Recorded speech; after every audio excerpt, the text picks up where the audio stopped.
Okay.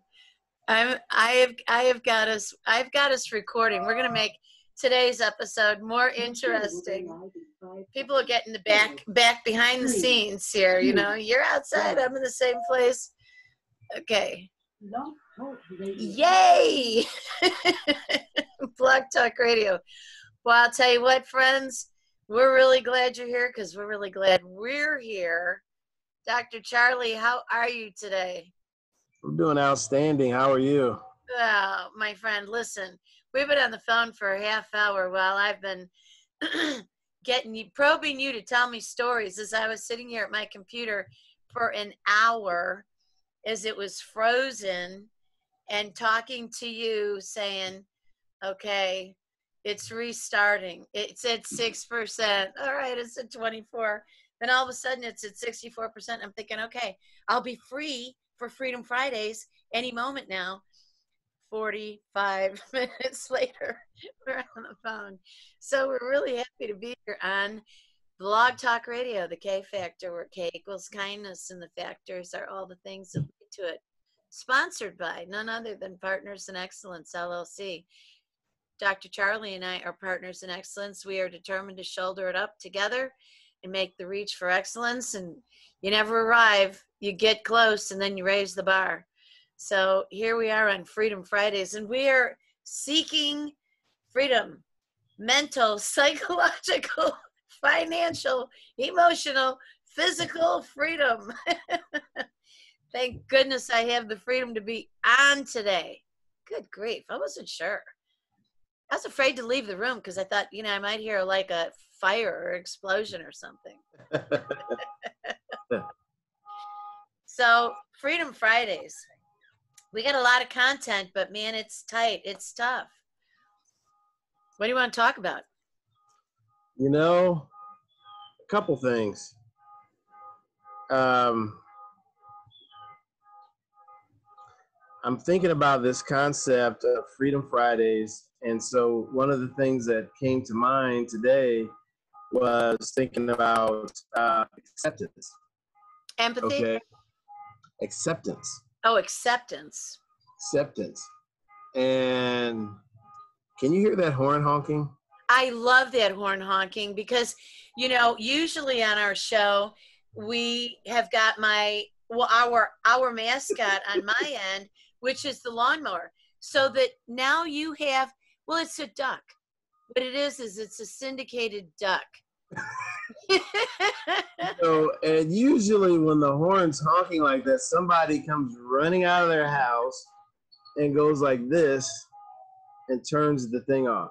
Not in 2020. Right. And so it's continuing to ring. So it's really not distracting though. Okay, good, because I can put the headphones on. Nah. But anyhow, this is better. So here's the thing about acceptance is, and this is something we can talk about when it comes to freedom. Yeah. In that we need to really take a close look at acceptance, and here's what I mean by that. Because I think we have a challenge with acceptance in this country. So here's one of the challenges. When someone says, "Hey, wow, that's a nice shirt," or "Hey, wow, that's a nice dress," we'll downplay it. We'll accept the compliment. We'll say, "Wow, this old thing, I've had this shirt for, oh, well, yeah, I picked this up." Right? It's not, "Thank you. I really appreciate that. This is one of my favorite shirts. I appreciate it. I'm glad you like it because I like it. That's why I'm wearing it." We don't accept. Yeah. I like the conversation in the midst of that. Yeah. We push it away. Okay. Here's another acceptance piece. On the flip side of that is that we will have someone that for whatever reason, they don't vibe with us. We haven't done anything wrong, but for whatever reason, they're not in our camp. They're not in our tribe. We don't accept it. We fret about it. We vacillate over it instead of just accepting that, hey, Peggy Sue doesn't really like me, but hey, you know what? There's another 7 billion plus people on the planet. I'm sure there's some people that like what I do, that like reggae music or reggae or whatever it is. but we don't Absolutely. accept the fact that someone doesn't accept us. It's okay. And so then here's What the do you third piece. mean? Yeah, yeah. Right? Then here's the third piece of acceptance that I want to Okay. talk about today. It's our level of acceptance when it comes to, our what we value. So I worked for UPS for 10 years, and this is back in the early 80s to mid 80s to early 90s. And I went to this training school. It was actually a sales training school. It's in Louisville, Kentucky. That's where their air hub is. So every back then, I don't know if it's still the case, but all the air packages, overnight packages, come to one hub. They're sorted, and then they go out all over the country. So it's kind of an amazing thing. All these planes come to one location Gosh. and then get redistributed. I think at FedEx is Memphis, Yeah. but at UPS is Louisville, Kentucky. So Yeah. we had our sales school there, and we had an instructor from New York City, and he was talking about New York City and how it was tough being from what people considered one of the worst UPS operations, and because a UPS driver in Midwest is doing really well financially. Okay. But a UPS driver in New York City, and this is back then, I don't know if they've changed anything with contracts, but back then, the cost of living so high in New York City that it wasn't the greatest job Oh, there. yeah. Right. Well, here it's one of the best jobs in the Midwest. So, as far as pay and benefits and all those things. So anyhow, they struggle with a lot of things. And he said, I look around New York, and he said, I'm on my way to the end of the facility. So there's an abandoned car over there on the side of the road. He said, it's been there for years, right? And there's a dead dog over there, and it's been there for years. Oh And my he God. said, but he said, I'm here in Louisville, Kentucky. He said, you don't see that. He said, you want to know why? He said, because people don't accept it. He said, in New York, we've come to accept it. And so one of the things he did there, he said, I want you to challenge your level of acceptance, right? And meaning your standards. And so those are three things. They're all juicy, I think, but just acceptance and really having a great relationship with acceptance and what that is, I think it leads to freedom. Wow. I love the way that you just tied all that together, because right now in 2020, there's a list. There's a long list of what it is we're looking at in the way of acceptance, and not. Holy cow. Wow. If we on either side of the formula, there's a huge price to pay for accepting or not accepting, and what it is that we are accepting of. And I think that one of my things that I've noticed in myself and in people who are turning to me during this year, in ways that is a very qualitatively different than how people have ever turned to me for guidance with me, teaching with me, mentoring with me, whatever we want to call it. That is the biggest cup I've ever seen. You're a big guy, and you could almost put your whole face in there. It's a huge cup of water. It's like a cooling tank. That'd be great in the winter. It could really warm your whole face. It's a metaphor. It's a metaphor. Okay. And so I've got my wonderful World Market, like handcrafted glass here. I don't have near enough water in it because I was drinking while I was waiting for the magic to happen here. But I'm thinking about it, and when we are accepting, like with kids, when they're really fitful, and we accept that, well, we're teaching them something. When we draw a boundary, we're teaching them something. Oh. I like the framework that you put it into of the compliments.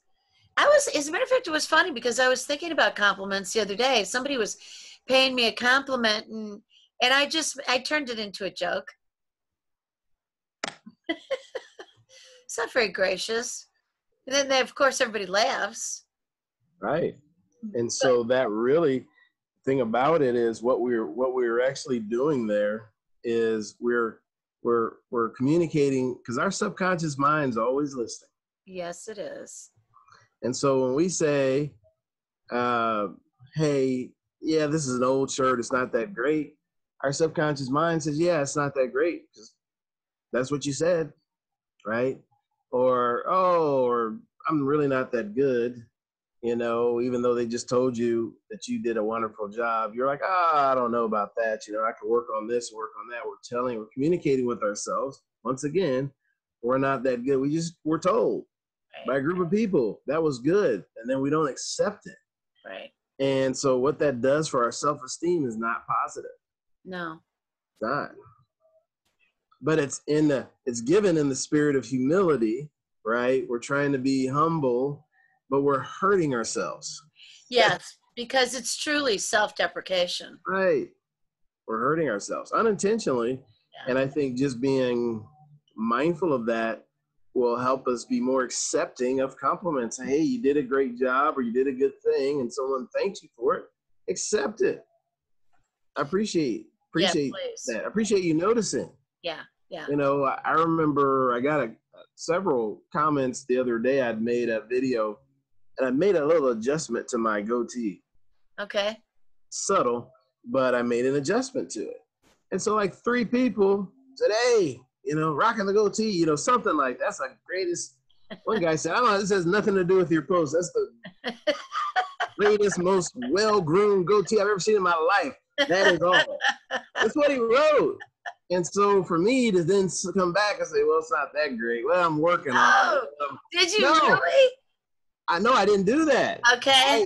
I was said, hey, thank you, because I actually know how much time I spend in the mirror. I got one of those mirrors you flip and it magnifies. Oh, yeah. 5X. Everybody's best friend. Right, so I can see.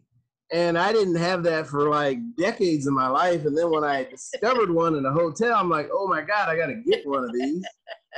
And I can see how well this razor does and how poorly this one is. And I can make the adjustments. So I actually have 2 razors. Yeah. And a trimmer to achieve this look. So I actually put a lot of effort into it. So it's wonderful when someone notices. Oh, Charlie, by the way, you're just dashing. Thank you. Oh, because I'm actually working toward that. So anyhow, it's just taking pride in. I take pride in my personal appearance, and it's one of those things to just accept that compliment, and then it creates more of the same behavior. So, yeah, it really does. My part. It really does. Isn't that funny what we do? I mean, when I was a little girl, my mother said, when people pay you a compliment, look at them and say, thank you very much, and pay one back to them. Yeah. Sincerely. Yeah. And it's just an amazing thing. There's a Russian proverb that says a kind word is like a spring day. Oh, yeah. It lights people's day up when you compliment them. And it gives blossom to a lot. It really does. See someone walking their dog and it's a beautiful dog. You say, hey, that's a beautiful dog. Well, that's a lot of times that's a person's pride and joy. Oh, thank you. I've had him or had her for X, it creates a conversation, sparks one sometimes. But, and it's true. Hey, that's a beautiful dog.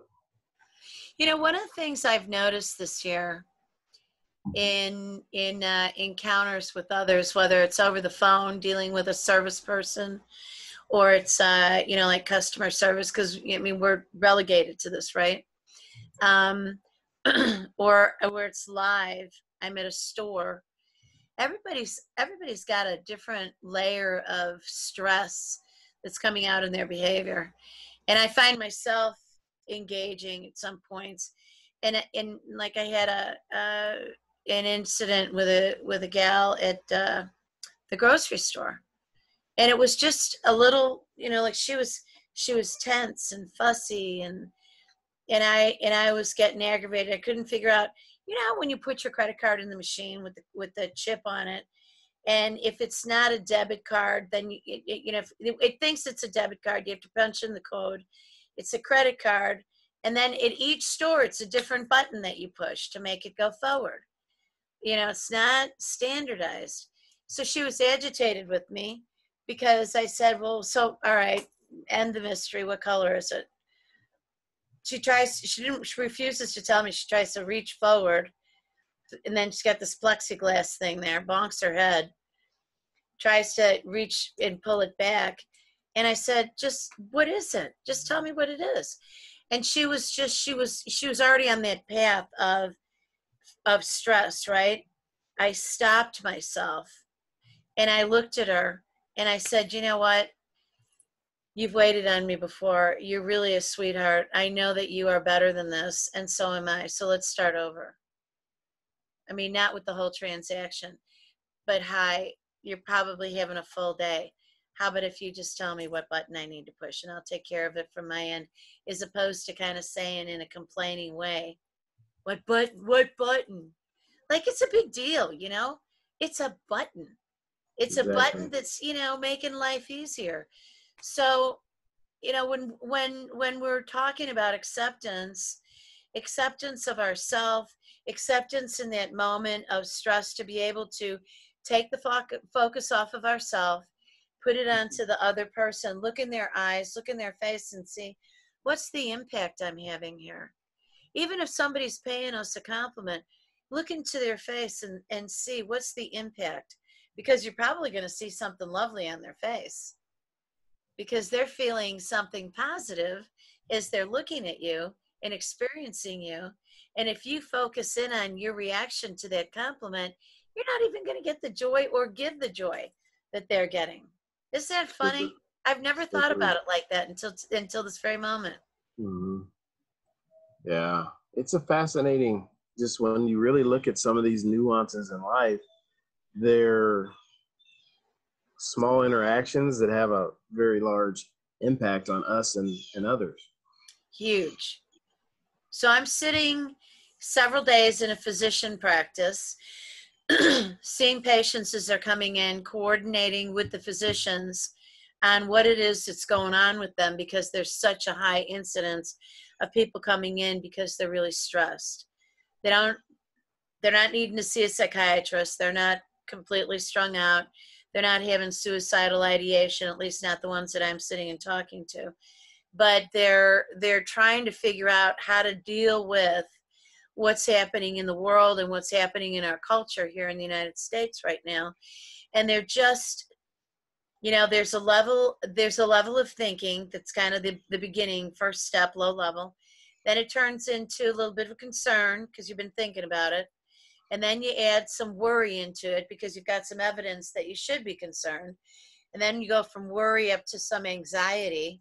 And then you start to get really anxious, and then you get fearful because you're thinking, well, I've been traveling kind of a ways on this journey here from just thinking about it. Now I'm escalating. Now I'm in the land of anxiety. And then people start getting fearful. Then they get depressed and they get overwhelmed because of all this uncertainty. And one of the things in terms of acceptance and freedom in compliments that I'm finding, and that little nuance of something that you can offer somebody to help them feel better and get a different perspective. I've been doing that with people. And in sitting and talking to them and listening, not making anything up, but really listening intently and asking them if they understand how well they're surviving and thriving in the middle of what is very stressful. That really, when you get challenged, you up your game to meet the demands of the performance that you need to have in order to get through it, right?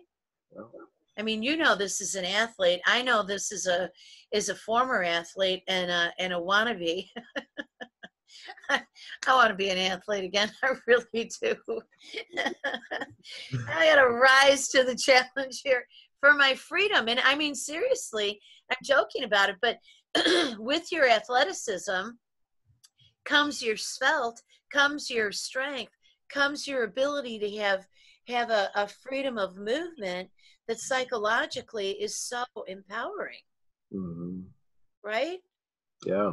And in order to get there, you got to break through all those barriers and overcome the challenges and compliment yourself for doing it on the way. Right. Yeah, it's quite a journey, and I think that hero's journey we hear a lot about, and we're all on that journey, whether we like it or not. And if we're on the journey, whether we like it or not, then let's figure out how to best navigate that journey. And it's unprecedented stress levels for so many reasons right now. And I think one of the big things is, hey, instead of fighting this, accept, hey, this is what has happened. And so this is where we are. Now, what can I do? What do I have control of? That there's a ton of stuff that I don't control, but what do I have control of? And number one is me, myself, my attitude, and how I respond, and what I do about it. Yeah. And that's, but you have to accept that this is where we're at. It's not going to vanish, poof, as we were told. Oh, it's just going to be gone in the summer. It didn't happen. No. And so this is where we're at. And so now how do we navigate? And we've got to accept this is where we're at, and then do something about it from a personal standpoint. I go back to the name of the overarching platform of the K factor, where K equals kindness, and the factors are all the things that lead to it. And every day, the theme of the day is focused on kindness in that day. And Friday, as you and I had talked about with Freedom Fridays, we're affording people an opportunity to think in terms of your freedom, in every single way. It's not just about freedom here in America and the politic and all that. It's really, we always come back to mindset, perspective, perception, attitude. And in the science of that, when we talk about attribution theory, it took me a long time to understand that theory and what that meant in social psychology. But in attribution theory, we are assigning reason to why it is that this, that, and the other thing is happening. And that influences our attitude at such a core level that we don't even understand how powerful it is when we let our mind go down the path, making rapid decisions, rapid judgments without contemplation. So more than anything during this time, we actually have the time for the contemplation. Yes, at unprecedented levels. Yes. Right. That's one of the blessings. That's one of the potential blessings, I should say. We've got to really use that and go in, and that's where this with my mind came with all the levels of acceptance. It's been an interesting time with all the reflection that I've done, and things that I have finally accepted, right? I mean, it's strange to say, but for all these years, I never accepted the way my dad raised me. It was unacceptable. These behaviors, unacceptable. You can't treat kids like, can't treat a kid like that. You can't say those things to a kid. You can't set this kind of example. It's unacceptable. His behavior was unacceptable. Yeah. No doubt about it. However, I've accepted the fact that that's what he did, and this is who I am because of what he did. Been able to navigate those things. And it's interesting because it was like an epiphany. Yesterday I was talking to a gal, Dr. Gail Hayes, who I should introduce you. She's a super fascinating woman. And we were talking. I would love that, by the way. And I was like, you know what? and she made some comment about how my father was instrumental. She says, "Hey," because I was thinking, we were talking about how back then, there was family dysfunction. You didn't talk about it outside the house, right? Oh, yeah. You'd never tell a school teacher that you were being abused, Right. or an uncle or my grandpa didn't even know the extent. And I said, if I would have said something to my uncle or my grandfather, I think they would have had something to say about that. You know what I mean? It would have been good, right? Right. And so she's like, yeah, but if they would have intervened and you'd have been rescued out of that situation, she says, you'd still be here, but Dr. Charlie, as he exists today, would not be here. Right. And I was like, wow, it's so true.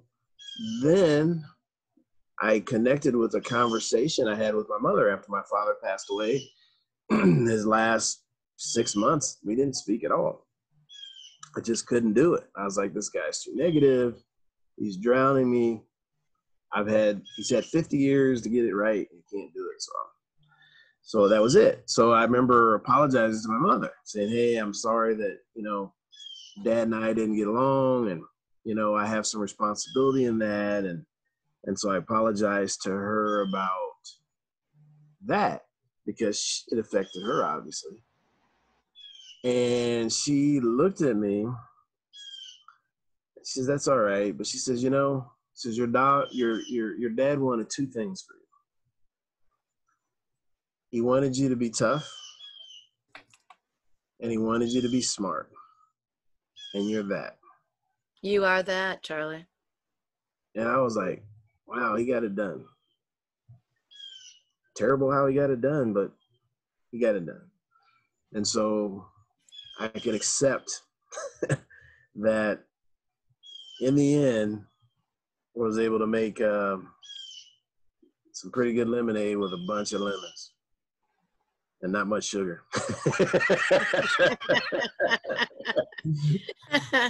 Well, one of the things that we forget in terms of our parents, no matter who they are, they came together and created us. Something good came together, and what they produced in the way of a human being, they are in us.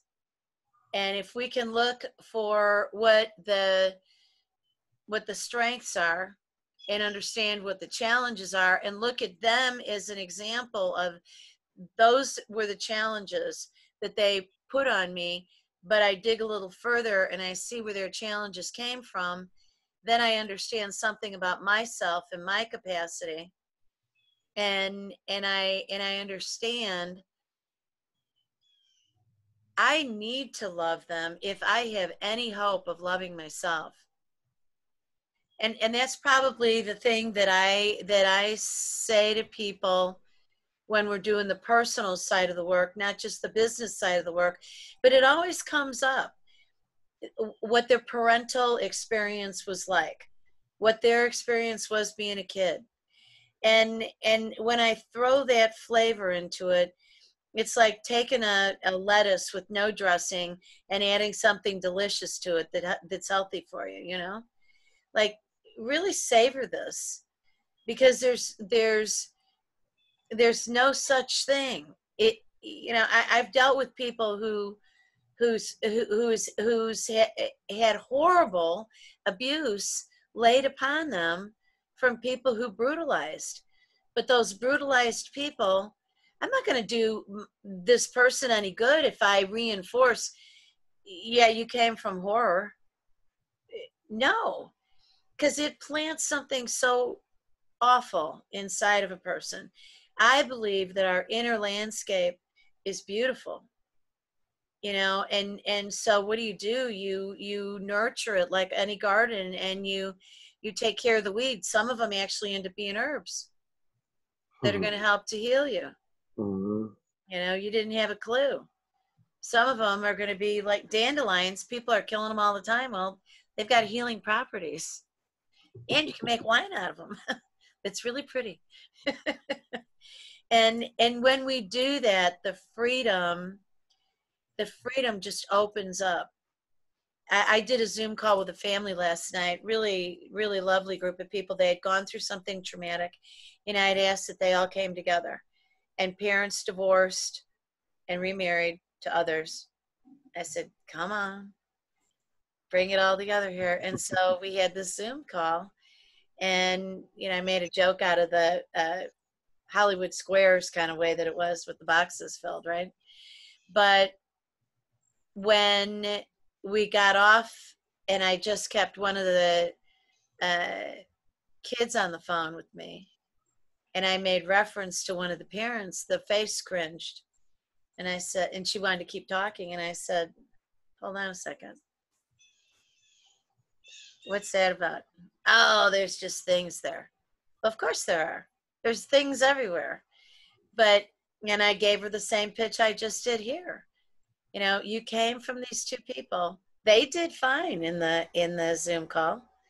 And I think they were appropriate. And that's who you come from.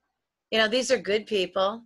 If you got to rub with somebody who's a parent, you got to figure it out for the sake of yourself, then for your love affair, and then for the offspring that you might be creating.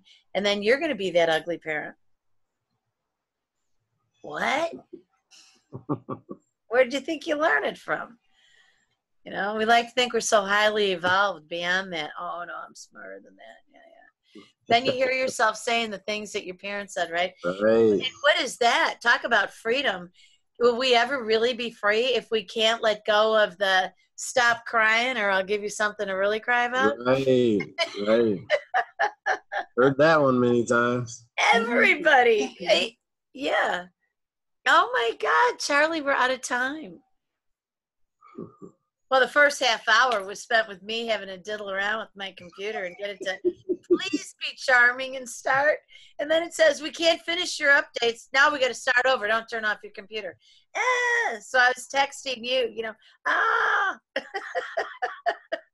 with horrid looking icon faces. Thank you for being such a good sport and such a good friend about it. Oh, you bet.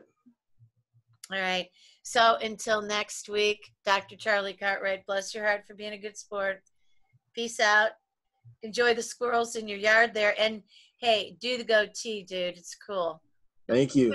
I appreciate it. Have a wonderful weekend. All right. I'll talk to you later, okay? All right. Bye-bye. Okay, bye.